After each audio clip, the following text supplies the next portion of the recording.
ನಿರ್ಮಲಾ ಸೀತಾರಾಮನ್ ಅವರು ಇಲ್ಲಿ ತಾವು ಮಂಡಿಸಲಿರುವಂತಹ ಆ ಬಜೆಟ್ನ ಡಿಜಿಟಲ್ ರೂಪವನ್ನ ಇಟ್ಕೊಂಡೀಗ ಅವರು ಓಡಾಡ್ತಾ ಇದ್ದಾರೆ. ಅದನ್ನ ನಾವು ಗಮನಿಸ್ತಾ ಇದ್ದೀವಿ. 11 ಗಂಟೆಗೆ ಸರಿಯಾಗಿ ಬಜೆಟ್ ಮಂಡನೆ ಆಗುತ್ತೆ.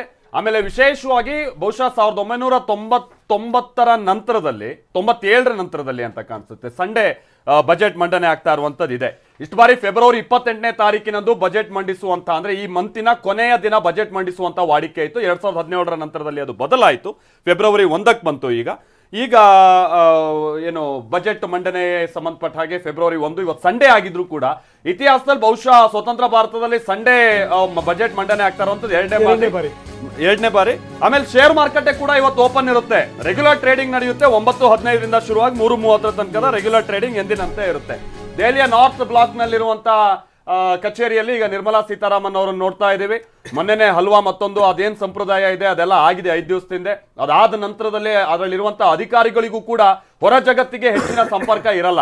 ಯಾಕಂದ್ರೆ ಬಜೆಟ್ ನಲ್ಲಿ ಏನಿದೆ ಎತ್ತ ಇದೆ ಅನ್ನುವಂಥದ್ದು ಏನಾದ್ರೂ ಮೊದಲೇ ಅದು ವಿಚಾರ ಹೊರಗೆ ಬಂದ್ಬಿಟ್ರೆ ಆಮುಖೇನವಾಗಿ ಉದ್ಯಮಿಗಳು ಮತ್ತೊಂದು ಇನ್ನೊಂದು ರೀತಿಯಾದಂತಹ ಗ್ಯಾಮ್ಲಿಂಗ್ ಆಗ್ಬಿಡುತ್ತೆ ಅನ್ನುವಂಥದ್ದು ಒಂದು ಆತಂಕ.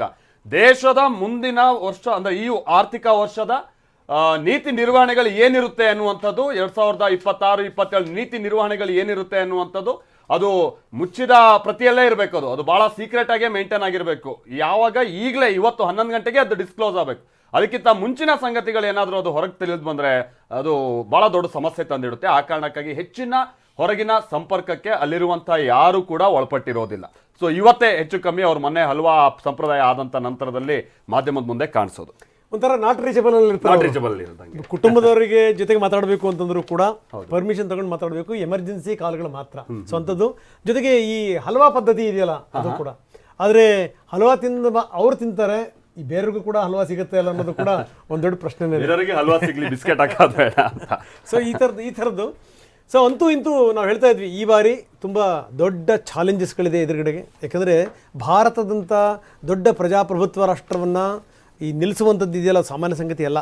ಅಭಿವೃದ್ಧಿಯ ಪಥದಲ್ಲಿ ಹೋಗ್ತಾ ಇದೆ. ಜೊತೆಗೆ ಏನಂದರೆ ತುಂಬ ಎಕ್ಸ್ಪೆಕ್ಟೇಷನ್ಸ್ಗಳಿದೆ. ಸೊ ಇಂಥ ಸಂದರ್ಭದಲ್ಲಿ ಬಜೆಟ್ನಲ್ಲಿ ಏನೇನು ಮಂಡನೆ ಆಗುತ್ತೆ.